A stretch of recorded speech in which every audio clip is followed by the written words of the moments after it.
Aqui é a professora Laís falando. Estamos juntos para mais uma videoaula de projeto de vida. Mas, antes de iniciarmos, eu quero lembrar a vocês alguns dos nossos combinados. Primeiro, escolha um local tranquilo na sua casa para esse momento de estudo.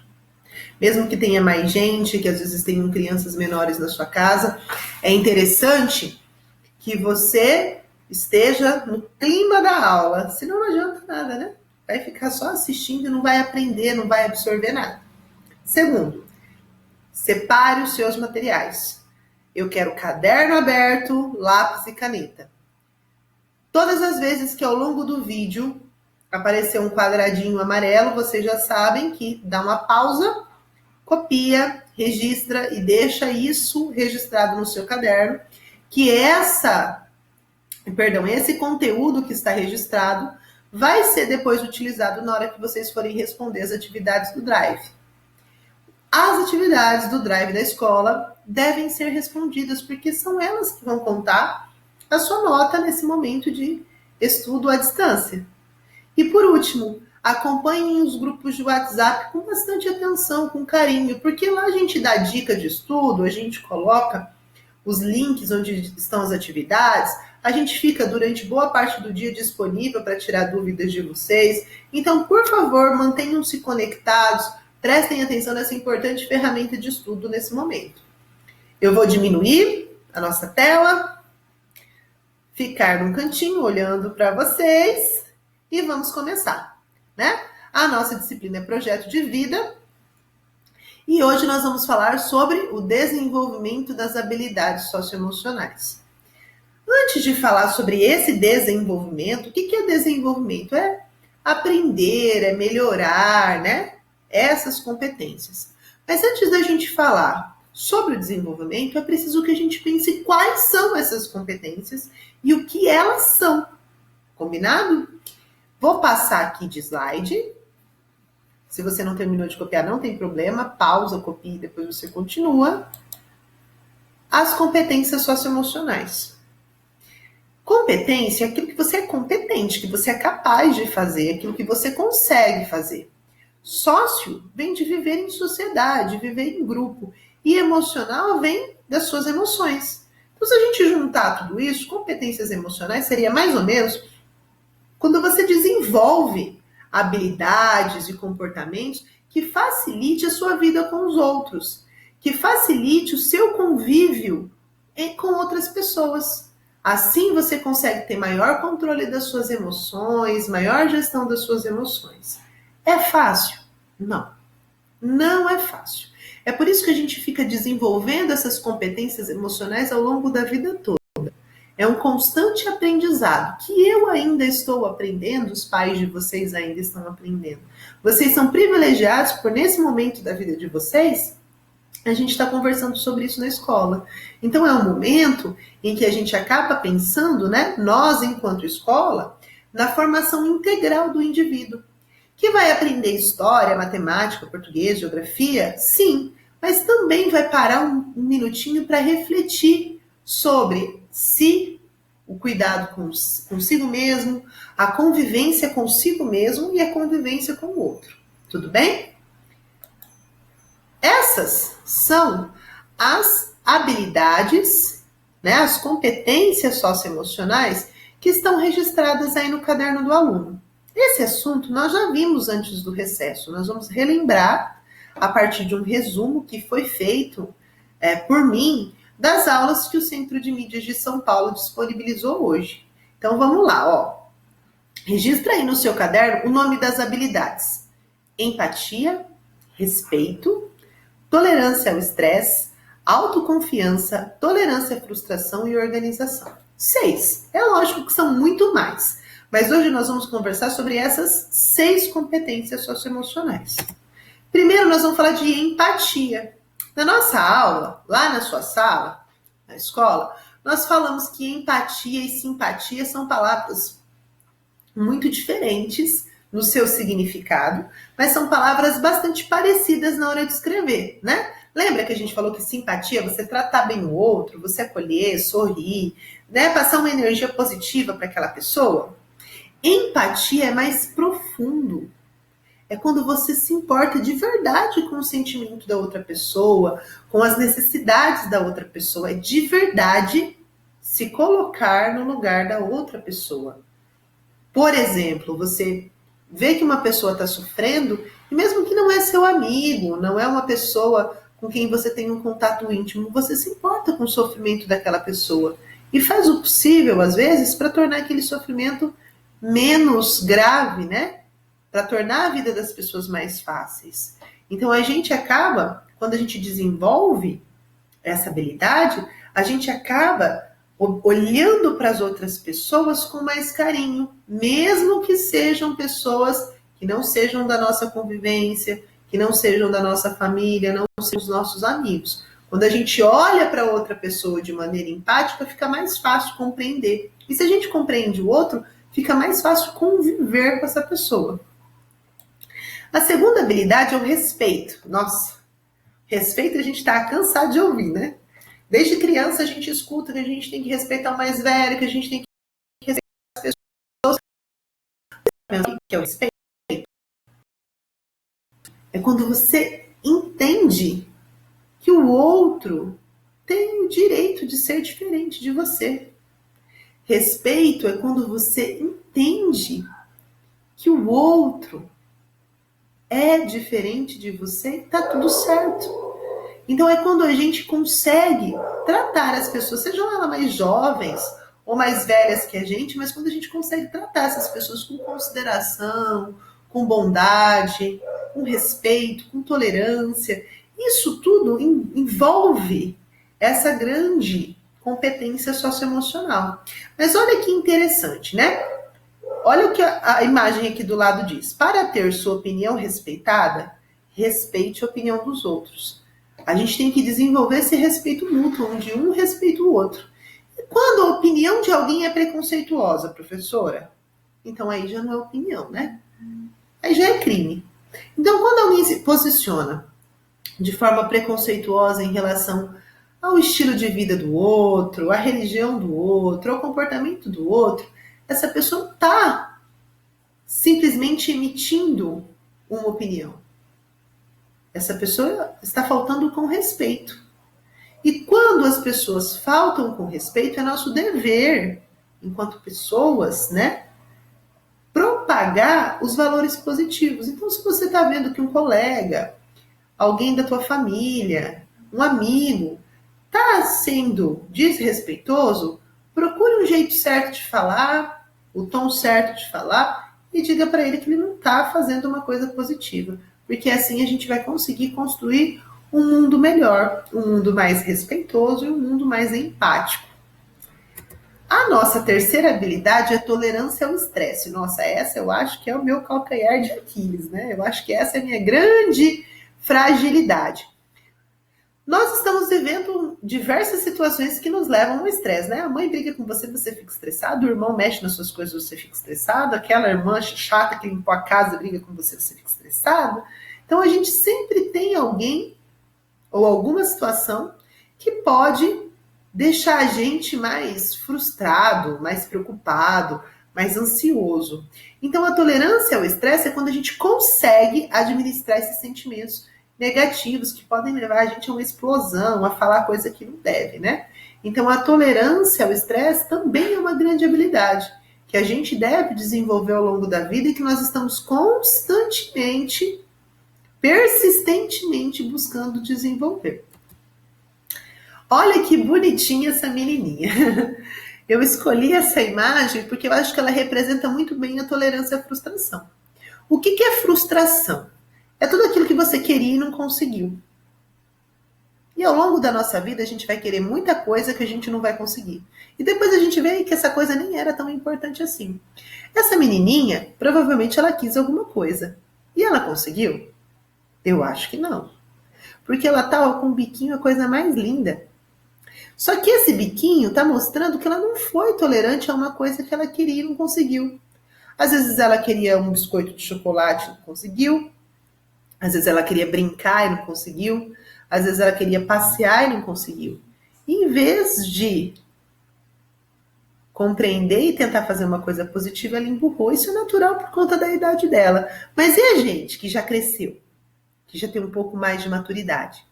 Quando a gente não consegue alguma coisa, a gente emburra, a gente briga, a gente faz cara feia, ou a gente controla esse sentimento de chateação, a gente controla essa raiva e tenta agir com tranquilidade e serenidade buscando outras alternativas.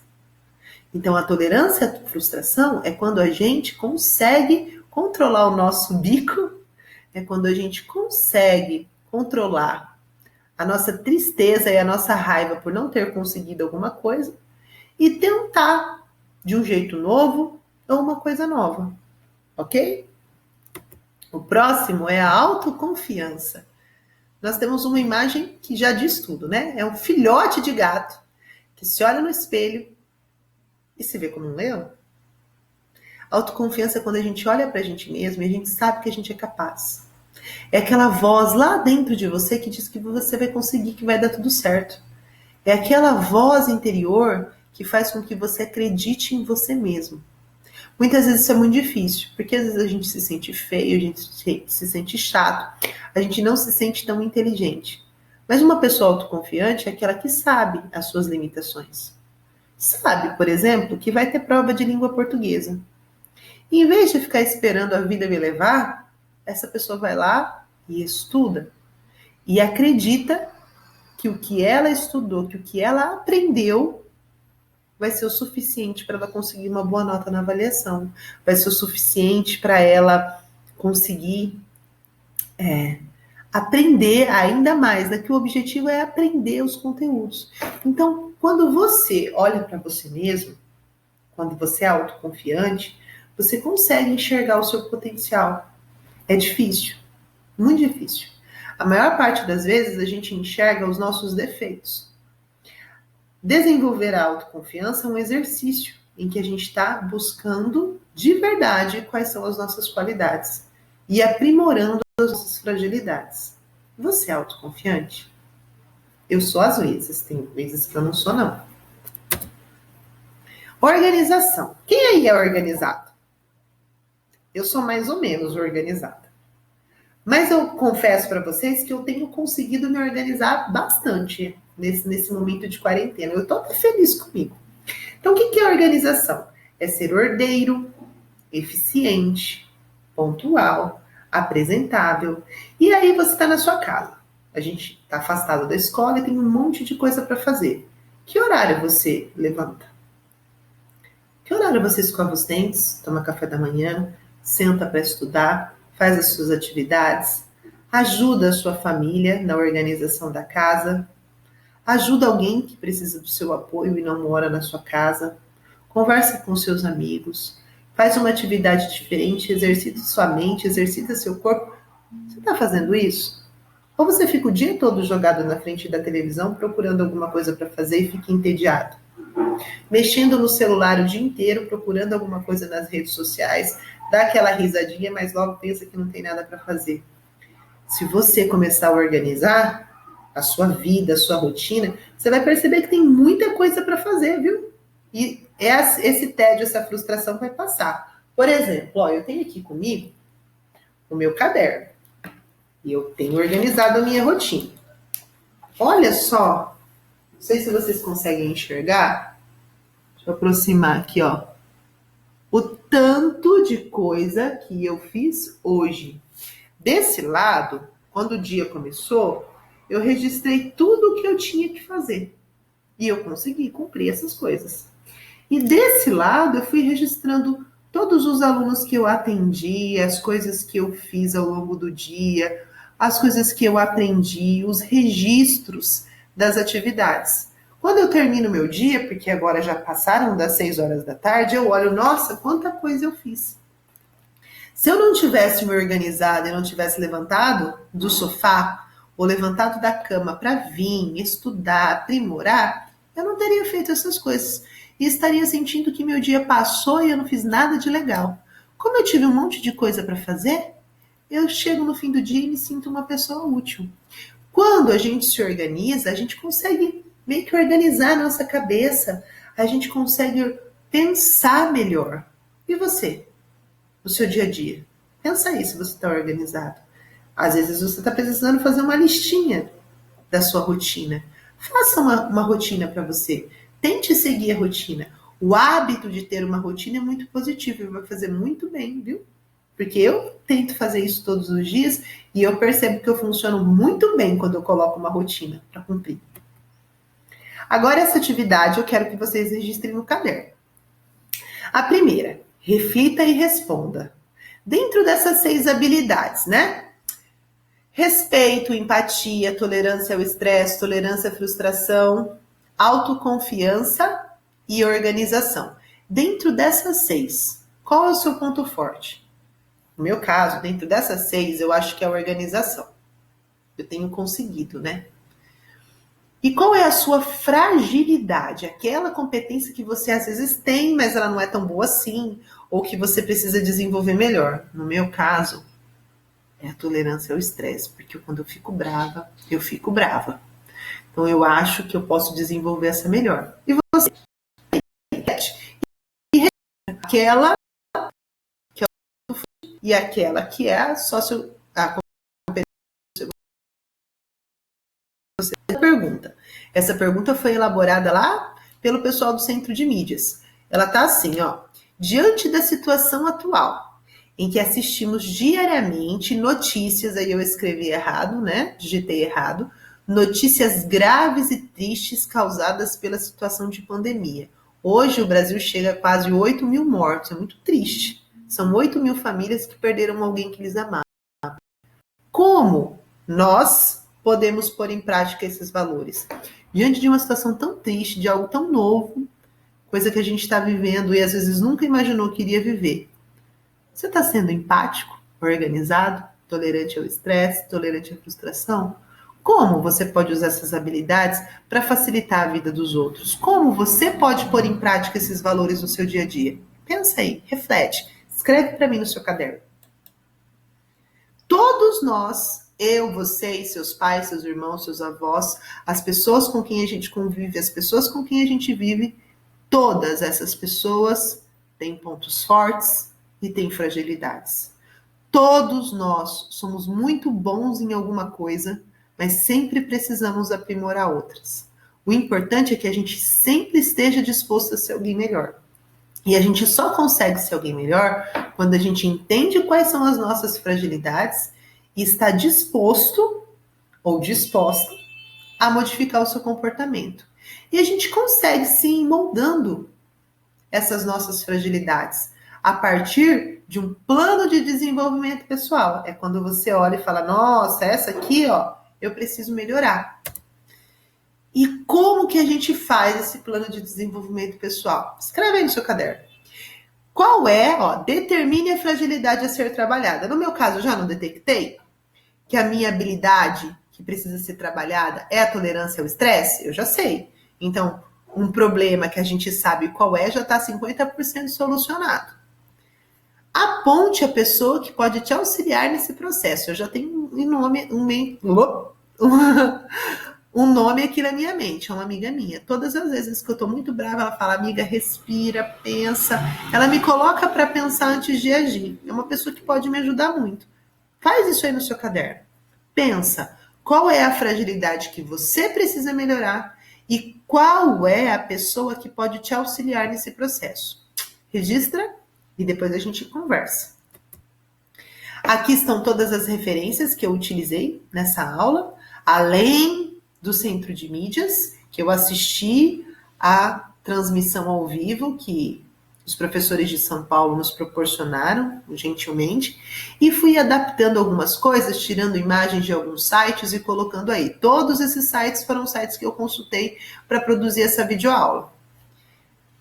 E eu desejo que esse momento tenha sido um momento gostoso, de reflexão, de encontro comigo, né?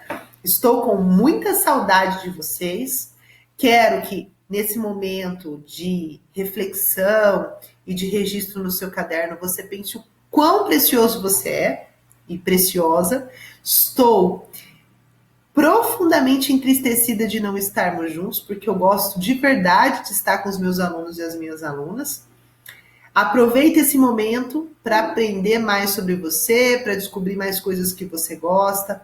Aproveita para descobrir que você é capaz de aprender muita coisa sozinho. Utilize a internet para fontes de pesquisa, para descobrir coisa nova e registra para você me contar aquilo que você aprendeu, tá bom?